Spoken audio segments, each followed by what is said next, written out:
Because all you got to do, that's all the woman got to say is, I was coerced. What happened? He did X, Y, and Z. Yo, all you dudes that be bragging about, yeah, she flew out here, you know what I'm saying? And I hit, you know what I mean? Or I told her I'm going to cancel her plane ticket if she don't let me hit. Done.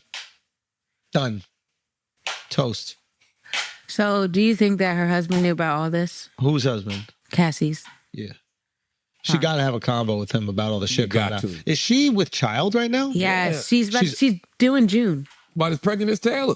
Jesus Christ. Yeah, you got to tell, you have to tell your husband everything beforehand because you don't want none. First of all, you know what you're going to say when you take the stand. So you got to let your husband know first because that's the last person you want to blindside with this.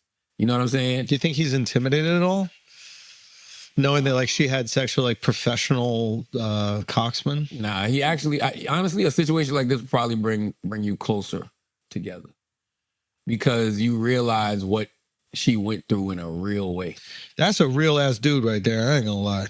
I mean, that's a real ass dude. For better or worse, right? Amen. You took those vows, you know. Lauren said that he was like staring at him at one point in the staring trial. at who? At Diddy. Yeah, you wanted to probably swing on him. I get it. Yep.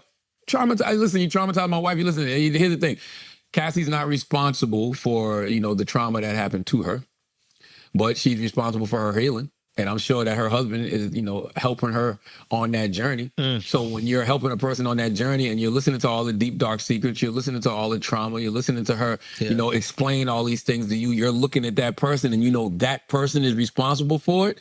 Yo, there's a part of you that's probably like, I want to go swing on that motherfucker right now. Yeah, every part of you. Of course, I would think. He wouldn't be human if he didn't think that way. Yeah. So I'm sure he was staring at him. Yeah. And now it's like, yo, not only am I staring at you, it's almost like it's a lesson, right? Like you're looking like, I ain't even have to touch you.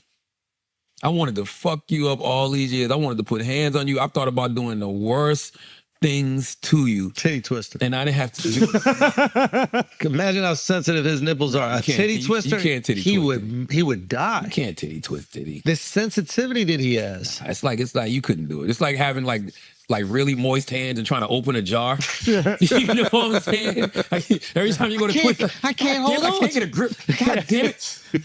What is that? What is, you know what I'm saying? Like, you couldn't do that.